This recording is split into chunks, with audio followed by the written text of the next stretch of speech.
Hello and welcome. Today we are going to talk about a very interesting human being. But first, let's talk about 22nd December. What is so important about 22nd December and why is it significant to ponder about 22nd December? The answer is on 22nd December, the National Mathematics Day is celebrated around the country. You must be thinking why. This is because on 26 February 2012, our former Prime Minister Dr. Manmohan Singh had declared this day as the National Mathematics Day to honor the 125th birth anniversary of Srinivasa Ramanujan. In 2017, to enhance the significance of this date, the Ramanujan Maths Park was inaugurated in Kuppam in Chittoor in Andhra Pradesh. Srinivasa Ramanujan has been a great mathematician and has also helped many of the people to discover new things even in the present time.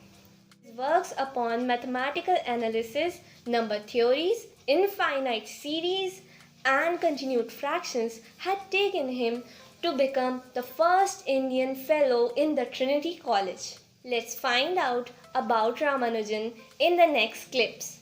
In January of 1913, famed British mathematician Godfrey Harold Hardy received an unusual letter in the mail. It began, "Dear Sir, I beg to introduce myself to you as a clerk in the accounts department of the Port Trust Office at Madras on a salary of only £20 per annum." It then presented seemingly outrageous claims that its author had made startling progress on a theory of divergent series in mathematics and had solved a well-established problem of the distribution of prime numbers. As a prominent mathematician, it was not rare for Hardy to receive letters from fanatics and crackpots, making ridiculous claims and wild assertions. At first glance, this appeared to fit the bill. Yet, as Hardy began to look more closely, he quickly realized that this letter was something completely different. Over 10 pages, the letter contained 120 advanced mathematical theorems. Some, Hardy realized, seemed to be independent rediscoveries of concepts already proven, while others appeared entirely groundbreaking, baffling even the great Hardy. After showing the letter to his colleague, John Edensor Littlewood, Hardy concluded the results must be true because if they were not true, no one would have had the imagination to invent them. Immediately, he surmised the letter must have been written by a mathematician of the highest ability, some sort of genius like Euler or Jacobi. Only one question remained. Who was this mystery man, this Indian clerk making £20 a year? How is it possible that this total unknown had reached and even surpassed the greatest mathematical minds in the world? On December 22, 1887, a child was born in Madras, India, one of many in a country of, at the time, nearly 300 million people. He was given the name Ramanujan, meaning the brother of Rama, a Hindu deity. But this was not just any child. Before he hit puberty, Srinivasa Ramanujan had become a mathematical prodigy almost totally by accident. By the age of 11, he had exhausted and surpassed the knowledge of 2 college students who happened to be boarding with his family. At 13, he mastered advanced trigonometry without a teacher, alone, from a book someone had loaned to him, and began creating his own theorems. At 16, he stumbled by chance across a copy of George Shoebridge Carr's seminal work, A Synopsis of Elementary Results in Pure and Applied Mathematics, and began to work through its 5,000 theorems. The next year, Ramanujan independently developed and investigated the Bernoulli numbers and calculated the Euler-Mascheroni constant to 15 decimal places, completing as a teenager and without mentorship what the world's greatest mathematical minds had painstakingly accomplished over centuries. His peers and schoolmates said they rarely understood him, and that rather they simply stood in respectful awe. The headmaster of his school, while presenting him with a mathematics award, said Ramanujan deserved a score higher than the maximum. In recognition of his obvious ability, Ramanujan received a scholarship when he completed high school to study at the prestigious Government Arts College, Kumbakonam. But once he was there, he could focus on nothing but math, failing most of his other courses in the process and seeing his scholarship revoked. He would leave school, then return, then leave again, before taking a job as a low-level government clerk. Through it all, he pursued independent mathematical research at every opportunity, often living in poverty and on the brink of starvation, sustained only by his inherent brilliance. It may have been that this was where the story of Ramanujan ended, unknown and undiscovered in some dusty office buried under a clerk's minutiae. It may have been this way, were it not for a letter he wrote in 1913 to G.H. Hardy. It was Hardy, having rescued Ramanujan's letter from the literal and figurative dustbin of history, who was thankfully open-minded enough to recognize he had discovered something incredible in its author. In a burst of excitement which comes when the proficient recognize virtuosity, he immediately set about attempting to bring Ramanujan to England to join him at the University of Cambridge. After some initial resistance, Ramanujan agreed and set out on the arduous journey through the Suez Canal, from the jewel of the empire to its heart. Upon arrival in England, Ramanujan amazed Hardy with his natural ability. Here was an untrained mathematician with an eccentric style nobody had ever seen before, and a talent which felt limitless. Through their collaboration, Hardy provided the training Ramanujan had previously lacked, metaphorically polishing the diamond as best he could. Soon, Ramanujan was astounding seasoned mathematicians with theorems that had gone unsolved for centuries and ideas never before considered. In short order, he became an almost mythical figure in the math community, a sensation with seemingly impossible ability. He was named one of the youngest ever Fellows of the Royal Society at 31, then became the first Indian ever elected a Fellow of Trinity College. The child prodigy had become a phenomenon as an adult. Then, as quickly as he came, he was gone. At the conclusion of World War I, suffering from ill health brought about by wartime deprivation on his religious vegetarian diet, Ramanujan would return home to India. Shortly thereafter, he would die at the age of 32. Years after Ramanujan's death, Hardy was asked to rate prominent mathematicians on the basis of pure talent, using a scale of 1 to 100. He gave himself a 25. His colleague and friend Littlewood a 30. He gave legendary German mathematician David Hilbert, one of the most influential minds of the 19th century, an 80. To Ramanujan, he gave a score of 100. Having worked closer than anybody with Ramanujan, Hardy memorialized his unique ability in the following statement. He combined a power of generalization, a feeling for form, and a capacity for rapid modification of his hypotheses that were often really startling and made him, in his own peculiar field, without a rival in his day. The limitations of his knowledge were as startling as its profundity.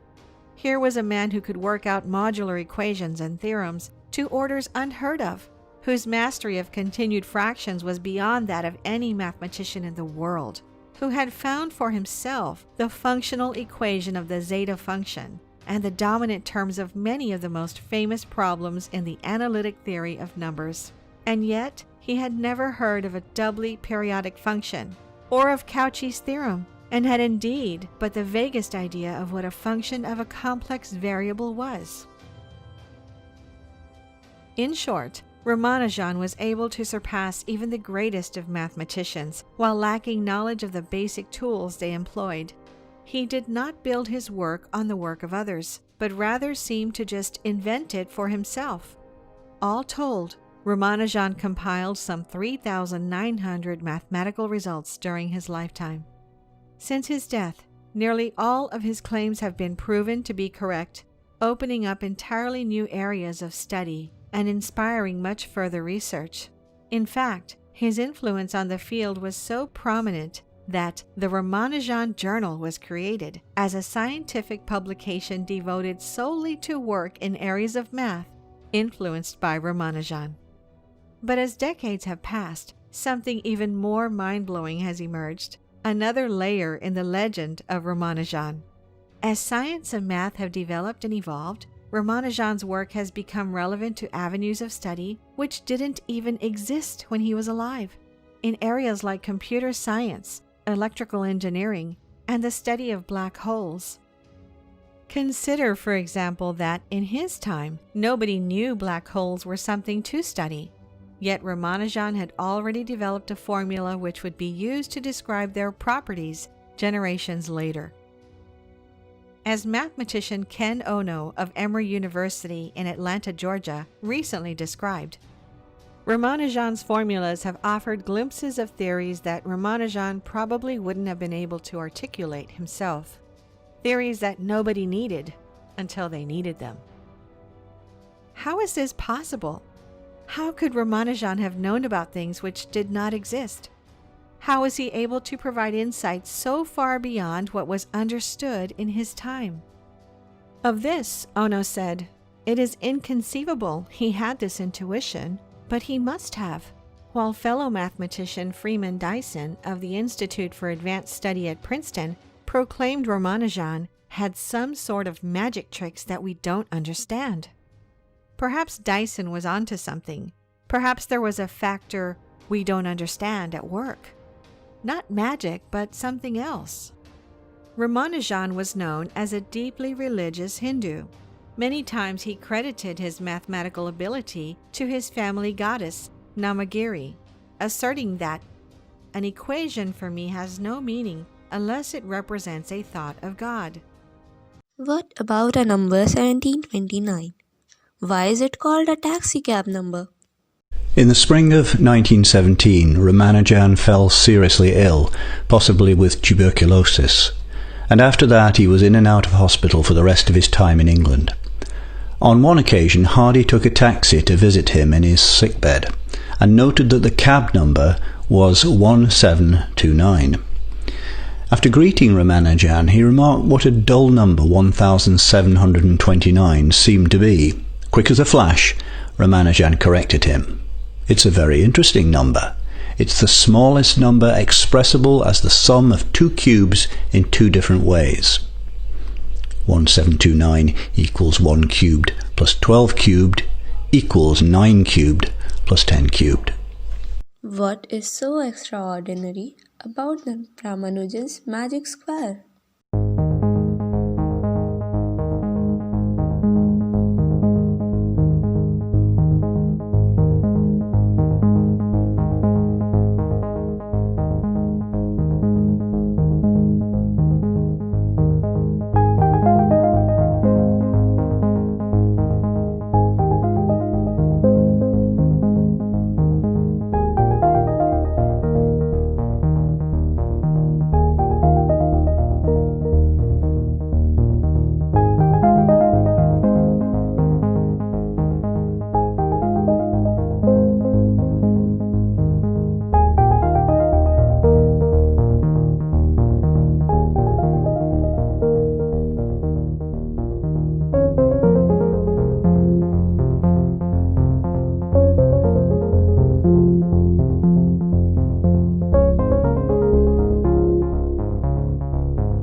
Now, let's take a quiz upon what we have watched today. Question number 1. Who helped Ramanujan to be recognized as a world-renowned mathematician?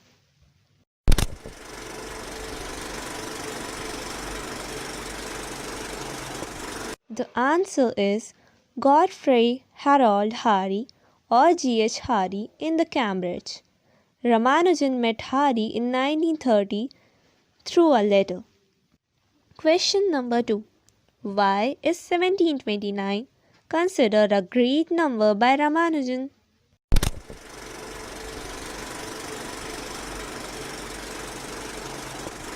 This was a special number that could be expressed as the sum of two cubes in two different ways. 729 had been equal to 1 cube plus 12 cube and also equal to 9 cube plus 10 cube. Question number 3. The special magic square created by Ramanujan had a unique date embedded in it. What was the date famous for?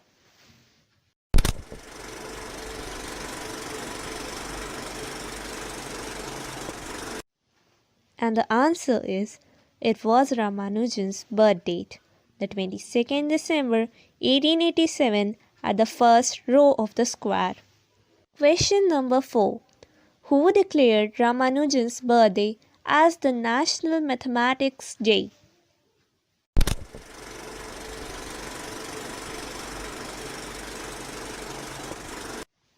And the answer is Dr. Manmohan Singh, our former Prime Minister, declared this day as the National Mathematics Day.